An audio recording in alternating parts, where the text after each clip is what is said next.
space. No, you can. What are your feelings, Bill, about AI? Oh, good question. Are you optimistic about how it will change our lives? It's all artificial.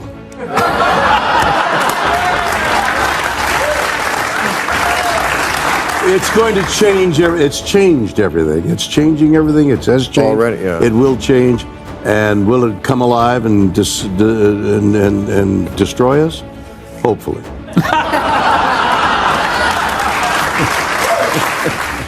On Real Time, William Shatner and Bill Maher delivered a sharp, funny, and thought-provoking exchange on artificial intelligence, blending skepticism, curiosity, and cultural critique. Shatner, ever the entertainer with a sci-fi edge, acknowledged the sweeping changes AI is driving while joking about the possibility of it coming alive and destroying humanity, a wink to both his Star Trek legacy and modern fears. Maher, with his trademark cynicism, pushed back on such anxieties, questioning whether society's obsession with AI dangers reflects genuine risk or just another human overreaction. Together, their banter captured the tension between embracing progress and dreading its consequences, all while keeping the audience laughing at the absurdity and inevitability of it. Will persistent inflation affect Biden's prospects this fall? Badly. Duh. Does it counteract all the other positive economic news? Well, every time I point out the positive economic news, somebody yells at me in some sort of, But wait a minute. write something like, oh, sure, it's fine for you, Bill Maher, with your private jets. Yeah, but what is inflation? I mean, how high does inflation have to be before it's inflation? It's when eggs cost more. It's what? It's when eggs cost more. That's what people are upset about. I know, but salaries are going up too. Yes, they are. It's a peculiar situation. It isn't that bad, and they're just making it sound bad. Don't say that; they'll yell at you. I'm telling you, you don't want to say that. No. What you mean to say is they only yell at you when you define who they is. No, what you really want to say is like everybody should be a millionaire, and everybody should. No, I agree. I mean, look, I've been rich and I've been poor. Being rich is better. All right. By noting that, on paper, the economy looks solid with rising salaries and strong employment, but they quickly pointed out the disconnect between those numbers and how people actually feel when everyday essentials, like eggs, keep getting more expensive, no matter how positive the headlines sound. Optimism disappears at the grocery store, and that frustration inevitably turns political. Rising prices, even in a technically healthy economy, pose a major problem for Biden heading into the election because voters don't care about charts or statistics if their bills keep climbing. What sticks is the dissatisfaction of paying more for basics. And that's the kind of reality no amount of feel-good economic messaging can. Democrats demand that Justice Sonia Sotomayor retire while Biden still has time to find a replacement. Well, I don't know if you can demand. Definitely. Also, he has to live long enough to do that, right? Well, sorry, but we're going to play the age game. Right. Start with Don't play the age game when I'm around. Well,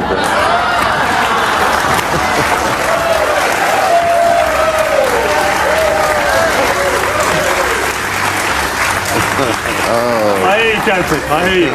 We got to go on the road together. I'm telling you. A lot of leaders recently who haven't left in time, whether it's RBG, whether it's a Queen, and they've basically created problems that were terrible later on.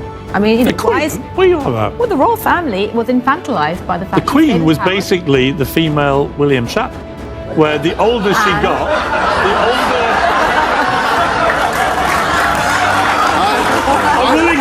I will explain. The older she got, the more popular she became, and the wiser she grew. And so, question, if she had actually... And the better she looked in a dress. No. Down earlier, do you not think that Prince Charles and the rest of the royal family would have had to grow up quicker? No, I think Charles is doing a great job. He just, unfortunately, he's been stricken with a serious illness. But actually, no, I don't. I actually believe in experience. He's doing a great job. What does he do? What's the job? But you said he's doing a great job. What? I don't know. You think your leaders are any better? No. What? Well, first of all, they're not your leaders. You said I want to know what constitutes doing a great job. I actually that's your job. I think the biggest mistake your country ever made was getting rid of the monarchy, because if you kept it, you could have had King Piers by now. Thank you. He likes that idea.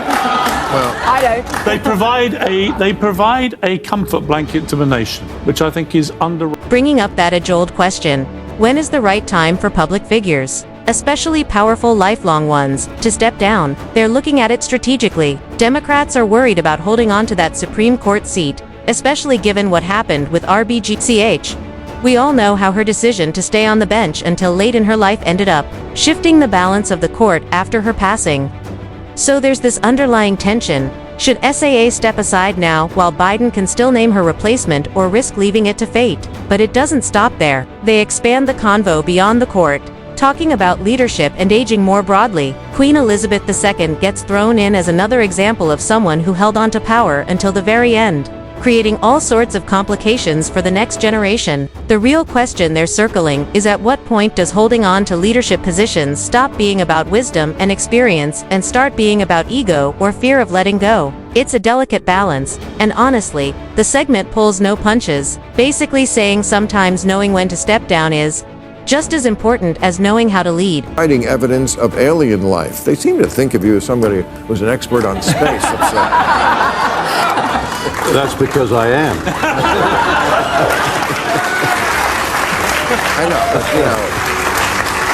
Why would they? How could they hide? They can't hide a budget aberration. Why would they hide this little yellow guy comes out of a ship? Put him away. It's ridiculous. Well, they're not yellow, they're green. You should know. I'm not wearing glasses. Okay, you are. You should know because you kissed one of those too. I gotta say, They do taste differently. you got you got a lot of tail on that show. I gotta say. Well, I disagree with you. I think I'm not saying there's aliens among us. I'm not saying there's not. I think, What are you saying? I'm saying I don't know. And you don't either. I do know. You don't know. Well, it's impossible. They can't hide the. There's nothing unscientific about it. Don't you think an alien invasion would be the only thing that could actually unite Democrats and Republicans? They can come together and fight. In fact, I did a whole piece about that. It's in the book. I did. And the point of it was, like, in the past, always I would have said that. And now, absolutely not. Are we sure Marjorie Taylor Greene is not an alien? The first thing, if Martians landed, the first thing the Republicans would say would be, Biden. This never happened under Trump. Really, I don't even think that could unite us.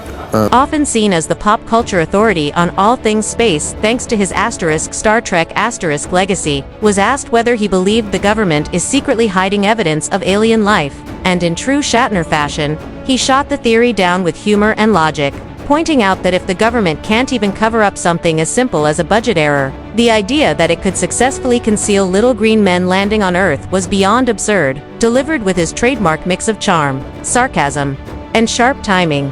The remark drew laughs, setting the stage for an even more hilarious tangent when one of the panelists suggested that maybe, just maybe, an alien invasion could be the one thing powerful enough to unite Democrats and Republicans. The idea was floated with mock seriousness that while the two parties can't come together on healthcare, the economy, or even basic legislation, perhaps Martians descending from the sky would finally force them to play nice. Of course, the panel quickly tore into the suggestion, joking about how divided the political climate is now, with one member quipping that even if aliens did land, Republicans would just blame Biden and insist it never happened under Trump, a line that hit especially hard with the audience. The mix of playful speculation and biting political commentary turned what could have been a straightforward conversation into a perfect blend of Shatner's wit and the panel's comedic timing, keeping things light while also reflecting on just how entrenched partisan divides have become. And with that, the segment wrapped with a reminder to viewers that the humor of